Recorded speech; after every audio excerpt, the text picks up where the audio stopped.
हिंदी में यूपीएससी की तैयारी से संबंधित प्रोग्राम्स को देखने के लिए सब्सक्राइब करें study IQIAS Hindi. Very warm hearted welcome to all of you.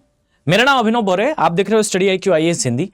और यहां पर एक बड़ी अपडेट ये आ रही है कि अर्थ की रोटेशनल स्पीड चेंज हो रही है और बताया जा रहा है कि ये जो रोटेशनल स्पीड का चेंज होना है, इसके कारण हमारे अर्थ की जो डे का टाइम है वो 24 घंटे से बढ़कर 25 घंटे हो जाएगा। अब एक बात तो क्लियर है, ये एक दिन में नहीं होने वाला है। रफली अराउंड 100 मिलियन ईयर्स का टाइम लगेगा, तब जाकर कहीं ये दिन का जो टाइम है 24 घंटे से बढ़कर 25 घंटे में बदल जाएगा। अब क्वेश्चन उठता है, इससे हमें क्या? हम यहां पर अभी आने वाले 2000 सालों में एग्जिस्ट करेंगे भी या नहीं, इस पे भी संशय है। Global warming, climate change. फिर हम 100 मिलियन ईयर्स के बारे में क्यों सोचे? Now the second thing is, इस पूरी ही कहानी में अगर आप थोड़ा सा नोटिस करो तो यहां कल्प्रिट बताया जा रहा है कि भाई ग्लोबल वार्मिंग और क्लाइमेट चेंज के कारण, मतलब कि ग्लोबल वार्मिंग और क्लाइमेट चेंज इसका मेजर जो है वो रीजन है। जबकि इसके बारे में मैंने पहले भी डिस्कशन किया था कि भाई सिर्फ ग्लोबल वार्मिंग, क्लाइमेट चेंज इसका कारण नहीं है। इसका एक मेजर रीजन जो है वो एक जनरल फिनोमिना भी है, which is moon. Moon is moving away from earth. Moon हमारी पृथ्वी से दूर जा रहा है। यह भी एक रीजन है कि हमारी पृथ्वी स्लो डाउन हो रही है। चलिए इसके बारे में थोड़ा सा डिस्कशन करते हैं और यह भी बात करेंगे कि क्या इसका दूर जाना हमारे लिए खतरनाक है, क्या स्लो डाउन होना हमारे लिए खतरनाक है। तो मैं आपको एक सिंपल सी बात बताता हूं। जिस टाइम पे अर्थ का फॉर्मेशन हुआ था, रफली अराउंड 4.3 बिलियन ईयर्स पहले, अर्थ पे जो डे का टाइम था वो सिर्फ और सिर्फ 8 आवर्स था। और ये 8 घंटे से बढ़ते बढ़ते अभी 24 घंटे हुआ है कुछ 100 मिलियन वर्ष पहले। और इसी टाइम पे मैं आपको एक बात और बता दूं कि अर्थ जो है वो एक टाइम पर, आज से कुछ बिलियन वर्ष पहले, पूरी तरह से स्नोबॉल भी बन चुकी थी। और उस टाइम पे अर्थ की रोटेशनल स्पीड काफी ज्यादा थी और दिन की जो अवधि है, यानी कि डे का जो ड्यूरेशन है, ये रफली अराउंड 12 घंटे से 18 घंटे के बीच रहा है। अब क्वेश्चन आता है कि ये स्लो डाउन हुआ क्यों है और क्यों कल्प्रिट बनाया जा रहा है ग्लोबल वार्मिंग, क्लाइमेट चेंज को, और क्यों कल्प्रिट बनाया जा रहा है ह्यूमंस को। तो परफेक्टली स्पीकिंग तो ये बिल्कुल सही है। इस अर्थ के सबसे खतरनाक एनिमल्स में से एक ह्यूमन ही है। अब इसका कारण समझो। देखो, इसका मेजर रीजन इज हम और हमारी एक्टिविटीज। अब एक्चुअली में ग्लोबल वार्मिंग, क्लाइमेट चेंज के कारण हमारा जो एनवायरमेंट है वो गर्म हो रहा है, बट ऑब्वियस सी बात है। और इसके कारण जो हमारे पोलर एरियाज हैं, यानी कि वो प्लेसेस जहां पर एक्चुअल में स्नो जमा है, ये वाले एरिया, इन वाले एरियाज में जो स्नो है वो मेल्ट हो रही है। अब मेल्ट होने से होगा क्या कि पानी जो है वो इक्वेटर्स के तरफ मूव करेगा और इस मूवमेंट के कारण अर्थ पे मास का डिस्ट्रीब्यूशन चेंज हो जाएगा। अब इस मास के डिस्ट्रीब्यूशन में चेंज होने से अर्थ की रोटेशनल स्पीड चेंज होगी, अर्थ धीरे धीरे करके स्लो डाउन हो जाएगी। अब एकदम बेसिक सी बात है कि अगर किसी भी वेट कैरिंग जो सिस्टम है उसमें वेट का डिस्ट्रीब्यूशन आप चेंज करोगे तो उसके एंगुलर मोमेंटम में भी चेंजेस आएंगे। ज्यादा विज्ञान की तरफ नहीं जाएंगे, सिंपल वर्ड्स में ऐसा समझिए कि अगर अर्थ पे जो वाटर का मास है वो इधर स्टोर है और हमारी ग्लोबल वार्मिंग, क्लाइमेट चेंज की जो कंडीशन है उसके कारण ये मेल्ट होगा, तो ये इक्वेटर की तरफ मूव करेगा, जिससे हमारे अर्थ में मास का डिस्ट्रीब्यूशन चेंज होने से हमारी रोटेशनल स्पीड बदल जाएगी। तो ये एक परफेक्ट बात है कि ग्लोबल वार्मिंग, क्लाइमेट चेंज एक लोकल फिनोमिना नहीं है, एक ग्लोबल फिनोमिना है और इसका मैसिव ग्लोबल इंपैक्ट है। बट यहां क्वेश्चन ये आता है कि ह्यूमंस तो अभी आए हैं। भाई ह्यूमंस को आए हुए अभी कुछ लाख साल ही हुए हैं। अब जब बात ये आती है कि रोटेशनल स्पीड चेंज हुई हमारे कारण, तो ये पार्शियली राइट है। पार्शियली इसके पीछे का एक नेचुरल रीजन भी है और नेचुरल रीजन जो है वो मून भाई साहब है। अब ये मून का क्या लेना देना है हमारी रोटेशनल स्पीड के साथ, तो ध्यान से सुनो। मून अभी से कुछ मिलियन वर्ष पहले तक अर्थ के बिल्कुल पास में था। अगर आप इस इमेज में देखें तो आप यहां पाओगे कि मून जो है वो अर्थ के काफी नियरर था पहले के टाइम पे, और धीरे धीरे करके मून जो है वो हमसे दूर जा रहा है। अब मून का हमसे दूर जाना हमारी रोटेशनल स्पीड से कैसे कनेक्टेड है, तो सिंपल लैंग्वेज में समझो कि मून हमारे ऊपर लगाता है फ्रिक्शनल फोर्स और इस फ्रिक्शनल फोर्स के कारण हमारी अर्थ का रोटेशन स्लो डाउन होता है। अब आप ऐसा समझो कि मून हमारे अर्थ के रोटेशन को कम करता है और कम करने वाला फैक्टर हमसे दूर जा रहा है। अब दूर जाने पर तो रोटेशनल स्पीड बढ़नी चाहिए।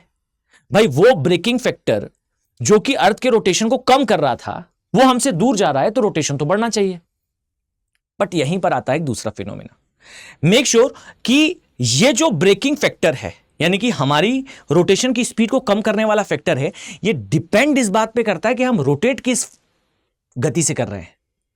अब यहां समझो कि अगर हमारी अर्थ का रोटेशन बाय डिफॉल्ट कम हो रहा है तो वो फोर्स जो कि फ्रिक्शन के फॉर्म में जनरेट होता था इस रोटेशन से, वो भी कम होने लगेगा और एक फीडबैक लूप सिस्टम बनेगा, जिससे मून के दूर जाने से वो फ्रिक्शनल फोर्स भी कम होगा और हमारी जो स्पीड है वो स्लो डाउन होगी।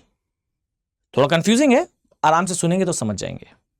तो इन ऑल टोटल अगर मैं कहूं तो मून का दूर जाना हमारी अर्थ के रोटेशन को स्लो डाउन कर रहा है, जबकि फ्रिक्शनल फोर्स जो मून लगाता है हम पर वो इसे कम करता है। अब दूर जाना भी हमारी स्पीड को कम करेगा। मैंने जो अभी से पहले एक्सप्लेनेशन दिया उसको थोड़ा सा रिवाइंड कर एक बार सुनिएगा, समझ में आ जाएगी बात। आप ऐसा समझो कि रोटेशनल स्पीड जितनी ज्यादा होगी फ्रिक्शनल फोर्स उतना ज्यादा होगा। अब रोटेशनल स्पीड कम होगी, फ्रिक्शनल फोर्स कम होगा, फ्रिक्शनल फोर्स कम होगा, रोटेशनल स्पीड अगेन जो है वो कम होने लगेगी। So this is a feedback loop system. अब यहां पर क्वेश्चन आता है कि ये कैसे डिसाइड करा जाए कि भाई ये किसके कारण है। तो एक सिंपल वर्ड में मैं कहूं तो कंबाइंड इफेक्ट है। नेचुरल अकरिंग प्रोसेस होगी तो इसके कारण ह्यूमंस पर बहुत ज्यादा इंपैक्ट नहीं आएगा, बट अगर ये नेचुरल अकरिंग नहीं है तो हमारे लिए ये एक डिजास्टरस कंडीशन है। और उसका रीजन जान लीजिए। उसका रीजन इज हमारी रोटेशनल स्पीड का डायरेक्टली कनेक्शन है विद ऑक्सीजन ऑन अर्थ। पृथ्वी पर जो ऑक्सीजन है उसका डायरेक्टली कनेक्शन है इससे। कैसे? तो सिंपल वर्ड्स में मैं कहूं तो हमारे अर्थ में जो ऑक्सीजन है ये हमारे अर्थ के फॉर्मेशन के टाइम नहीं थी। ये ऑक्सीजन आई है by the process called photosynthesis, और ये फोटोसिंथेसिस हमारे जमीन के प्लांट्स ने नहीं किया है, ये करा है ओशंस ने। और ओशंस में जो ग्रीन ब्लू एल्गी है, फाइटोप्लैंक्टन्स है, रफली अराउंड 50% ऑफ अर्थ का टोटल ऑक्सीजन ये बिलोंग करता है सी, यानी कि यही ग्रीन ब्लू एल्गी और फाइटोप्लैंक्टन्स ने फोटोसिंथेसिस के थ्रू जो है ये सारा ऑक्सीजन इमिट किया है।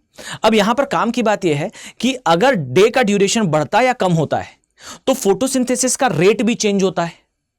अब अगर डे का ड्यूरेशन कम रहेगा, आप ऐसा समझो कि डे का ड्यूरेशन अगर कम होता जाएगा तो प्रोबेबिलिटी ऑफ इमिटिंग ऑक्सीजन ये भी कम होगी, और डे का ड्यूरेशन बढ़ता है तो probability of emitting oxygen it will going to be increase. और ये हमारे एक कंसेप्ट को क्लियर करता है जो ये बताता है कि एक्चुअली में जब अर्थ पे डे का ड्यूरेशन काफी कम था तब अर्थ पे लाइफ जमीन पर ज्यादा पॉसिबल नहीं थी, क्योंकि हमारे पास ऑक्सीजन उतनी हवा में नहीं थी।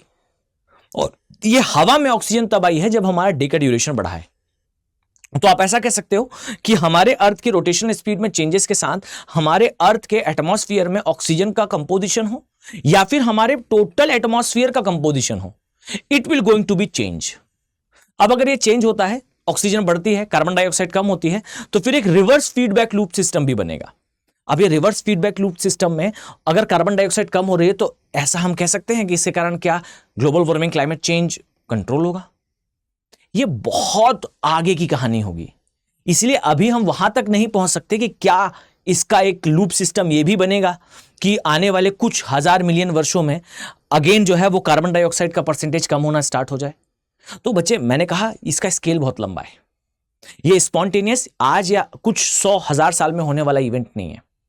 तो इतना समझ लीजिए कि ये एक ऐसी कंडीशन है जो हमें बता रही है कि earth is going on a change. Earth एक चेंज से गुजर रही है, और ये चेंजेस आने वाले टाइम पे और भी ज्यादा क्लियरली हमें समझाएंगे कि अर्थ इवॉल्व कैसे हुई थी। क्योंकि हम इस पिक्चर के बहुत छोटे से पार्ट में आए हैं, इसके बहुत सारे पार्ट बीत चुके हैं और बहुत सारे पार्ट आना बाकी है। आई होप आपको ये एक्सप्लेनेशन समझ में आएगा कि अर्थ में एक्चुअली में जो हमारी रोटेशनल स्पीड है इसमें चेंजेस कैसे आए। अब अगर आपने यहां तक इस लेक्चर को देखा है तो मैं बहुत हद तक श्योर हूं कि आपको ज्योग्राफी यानी कि भूगोल में इंटरेस्ट है।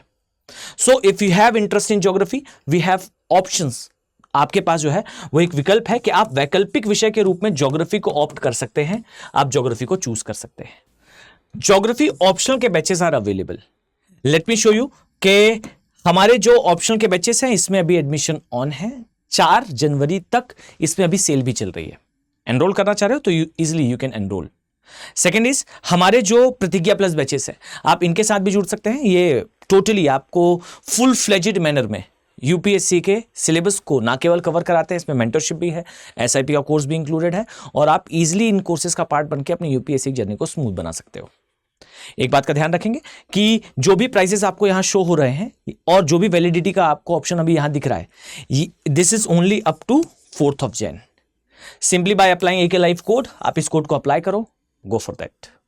ओके, सो अगर आप इंटरेस्टेड हैं कमेंट सेक्शन पे देख लीजिएगा, डिस्क्रिप्शन बॉक्स में मिल जाएगा लिंक से जाइए, कोर्स को विजिट कीजिए, मेरे लेक्चर्स को देखें, आपको इजीली एक नॉलेज लग जाएगा कि आप किस तरीके से आने वाले समय में पढ़ने वाले हो। नेक्स्ट लेक्चर में मिलते हैं और कमेंट सेक्शन में जरूर बताइएगा जानकारी कैसी लगी। Will continue next class. Thank you, have a nice day. Hindi में यूपीएससी की तैयारी से संबंधित प्रोग्राम्स को देखने के लिए सब्सक्राइब करें स्टडी IQ IAS हिंदी।